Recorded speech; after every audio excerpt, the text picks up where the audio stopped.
mo kí n pé ẹ kú dédé àsìkò yìí ò níbi gbogbo tẹ́tí láǹfààní àti mọ̀ wò wá àti mọ̀ gbọ́ wá orí ìkànnì DIGINAIJA TV náà lẹ́wà níbi tàti láǹfààní àti mọ̀ jàyín sí àti mọ̀ gbẹ̀yìn débẹ̀ àti mọ̀ fi tó ilé tí àwọn ìṣẹ̀lẹ̀ lórílẹ̀‐èdè wa Nàìjíríà káàkiri ilẹ̀ káàárọ̀ oòjíire. Ǹjẹ́ ọ̀rọ̀ yìí àwa lè níyànjú bí ọ̀rọ̀ lórí àárín tó ń lọ láàrin àwọn ọmọ ẹgbẹ́ Union Nurtw Sego Nation versus Oluomo Nation lẹ́yìn tí ọ̀kan lára wọn tún ti jáde wá tó fi léde pé Alhaji Sego ẹ ti sọ ṣáájú pé ewúrẹ́ ní gbogbo àwọn tó ń tẹ̀lé yín, fún ìdí èyí n kò rí ìdí kan pàtàkì láti máa fèsì sí ọ̀rọ̀ tí ewúrẹ́ bá sọ látàrí bí wọ́n ti ṣe bu ẹnu àtẹ́lu Alhaji Musiliu Àyìndé. Ó lágbára. ẹ wá nǹkan fìdílé tàbí kẹ fìdílé nǹkan kẹgbọ́ àlàyé ọ̀rọ̀ náà lẹ́kùnrẹ́rẹ́. Ẹ káàárọ̀, ẹ káàsán, ẹ kálẹ́ ẹ̀yin tèmi alálùbáríkà, ẹ̀yin tèmi tó jẹ́ pé mi ò ní gbọ́kùnrin. Ẹ jọ̀ọ́ ẹ bá mi bó fídíò yìí, ẹ bá mi share fídíò yìí. Gbogbo ọwọ́ tó share fídíò yìí kò ní fi ọwọ́ ẹ̀ gbọ́mọ sí. Gbogbo ọwọ́ tó bá bó fídíò yìí pẹ̀lú ògo Ọlọ́run nǹkan rí nǹkan àlùbáríkà ló máa wọlé tọ̀yìn wa. Ẹ bá mi bó fídíò yìí kó dé ọ̀dọ̀ Alhaji Mustapha Sego. Ẹ jọ̀ọ́ Alhaji Sego, ẹ̀yin ni mo fẹ́ bá sọ̀rọ̀ ní àárọ̀ yìí o. Ẹ̀yin ni mo fẹ́ bá sọ̀rọ̀. Ṣé rí wọ́n ní tí gẹ́gẹ́ bí ẹ̀yin náà ṣe ti sọ síwájú, ẹni àwọn tó ń tẹ̀lé yín pé ewúrẹ́ ni wọ́n. So nítorí ẹ̀ ṣé rí gbogbo àwọn ewúrẹ́ tí wọ́n abuse ipò presidency, tí wọ́n abuse Àyìndé, mi ò ní kankan láti sọ sí wọn torí pé ẹ̀yin gan fúnra yín ti ní ewúrẹ́ ni wọ́n. So nítorí ẹ̀ I see no reason téèyàn fi máa sọ pé òun respond sí àwọn ewúrẹ́. Alhaji Mustapha Sego, lóòótọ́ lódodo tó bá fún èèyàn ní ọkọ pé kó roko wájú ẹ̀ báyìí ló máa ro sí o. Àyìndé ò dáa, ìjọba Àyìndé ò dáa, ìjọba Musiliu ò dáa. Alhaji Sego, mo fẹ́ jẹ́ kẹ́ mọ̀ pé ẹ̀yin àti Àyìndé ṣọjọ́ ṣèjọba yìí ni o. You are the treasurer in the administration of Alhaji Musiliu Àyìndé as state chairman. Ẹ jọ ṣe ìjọba yìí ni, ẹ dẹ̀ jọ wà báyìí tó jẹ́ pé kò sí anybody tó rí àárín yín gbà yẹn. So lẹ́bàá wọn sọ nísìsiyìí pé ìjọba Àyìndé ò dáa, ìjọba kìíní kan ò dáa. Ìjà ló dé lórí dòwe o, ìjà ló dé lórí dòwe. And Alhaji Sego, mo nígbàgbọ́ pé mùsùlùmí òdodo ni, mo nígbàgbọ́ pé ẹ lọ Mẹ́kà, ẹ lọ múra. At least tá a bá mọ the previous one, at least múra 2025 àṣìwé níbẹ̀ tẹ́ lọ ṣàdúrà.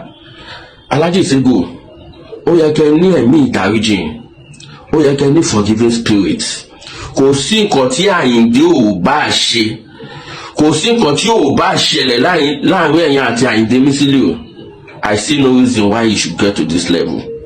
Mi ò rí o, ẹ̀ ń du ipò chairman, Ọlọ́run ti gbé yín débẹ̀. Àyìndé du ipò president, Ọlọ́run ti gbé wọn débẹ̀. Kí lẹ tún fẹ́ tẹ́ jẹ́ kó gun omi. Ẹ jẹ́ kí n fi ọ̀rọ̀ tí Larry ṣe example fún yín. There is nobody above the law. Kọ́lọ̀ má jẹ́ kárí kò ṣe dáadáa. And that is one of the things tí Alhaji Musiliu Àyìndé tó ń prevent. Àyìndé ò fẹ́ wàhálà, Àyìndé ò fẹ́ jọgbọ́n. Àyìndé ò fẹ́ kí wàhálà ṣẹlẹ̀ kó wá di pé ìjọba bá union, ìjọba ṣe kíní kan sí union. Ẹ wo thousands of people tó máa wà jobless. Ẹ jókòó, ẹ wo eléyàn tó jẹ́ pé wọ́n ní níṣẹ́ lọ́wọ́ mọ́ tó bá di pé wàhálà ṣẹlẹ̀ lẹ́kọ̀ọ́. National union kìíní kan union pé kìíní ìjọba onílàjúlẹ̀ máa wò yín. Gbogbo èyí tí ìjọba ṣe ní tí wọ́n kàn fọ́ lẹ́wọ̀n wọ́n wò yín ni, wọ́n fọ́ lẹ́wọ̀n wọ́n wò yín ni. Àyìndé Musiliu dẹ̀ dúró ní ìdúró pé òun ò fẹ́ jẹ́ kí ebi pa anybody, òun ò fẹ́ jẹ́ kí ìyà jẹ anybody. Òun ni gbogbo ìwọ̀sí tí ẹ̀ ń tì sí lára tó ń gbà lọ́wọ́ yín. Alhaji Musiliu tí Alhaji Mustapha Sego tí Alhaji Musiliu bá wá tọ́ lọ́wọ́ gbogbo kìíní. Alhaji Sego, ẹ̀yin náà ẹ jọ̀ọ́ ìjà ó dọ́là, ìbẹ̀rẹ̀ ogun la rí, kò sí anybody tó mọ ìparí ẹ̀.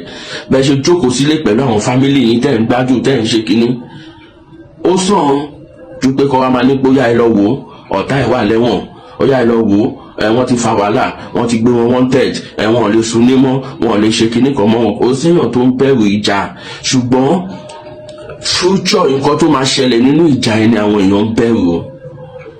Alhaji Mustapha Sego, ẹjọ́ ogun mi, ẹ nídìí gbogbo nǹkan tẹ́ ẹ ṣe yìí.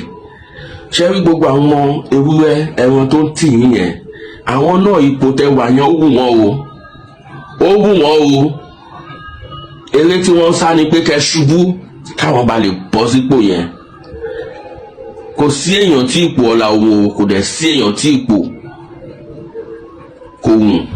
Alhaji Mustapha Sego gẹ́gẹ́ bí mo ṣe sọ mi ò wá sí ìbà láti bú yín, mi ò dẹ̀ wá sí ìbà láti sọ̀rọ̀ sí yín, ṣùgbọ́n ẹ jọ̀ọ́ ṣe rí àwọn ewúrẹ́ tó wà lẹ́yìn yín, ẹ jọ̀ọ́ ẹ kọ́ wọn tó ọ̀dà, ẹ kọ́ wọn tó ọ̀dà, ẹ kọ́ wọn tó ọ̀dà, ẹ jọ̀ọ́ ẹ̀bẹ̀ ni mo wá láti wá bẹ̀ yín, nítorí kò sí ọmọ tó máa wà tó máa rí bọ́ ṣe ń bú bàbá ẹ̀ tó ń rọ́bìṣì bàbá ẹ̀ tí inú ẹ̀ máa dùn sí, ṣùgbọ́n àwa ò ní wò yẹn, àwa ò ní wò yẹn.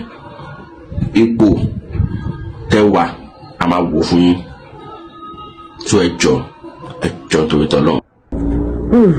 ọ̀rọ̀ náà lẹ ṣe bẹ́ẹ̀ lẹ ti gbọ́ lẹ́kùnrẹ́rẹ́, àmọ́ ẹ̀yin tèmi ẹ gbọ́ àwọn ohun gan ni àwọn ìwúrẹ́ ìyá tó bá kọ sí yín bó bá ṣe rí létí yín bẹ́ẹ̀ bá ṣe rí sí ẹ fi opinion tí yín náà sọ sí abala àríwísí ìyẹn comment section kẹbà lẹ́ẹ̀kẹsì bá ṣẹ́ kẹfì sọ sáwọn olólùfẹ́ yín jákèjádò Nàìjíríà. ìkànnì DIGINAIJA TV àwa ni tiyín ní tòótọ́. ẹ ṣé fún yò àti gbígbọ́ tí ẹ̀ ń gbọ́ wa, a ó tún máa bá yín pàdé lọ́jọ́ mi ọjọ́ rẹ̀ ó dàbọ̀.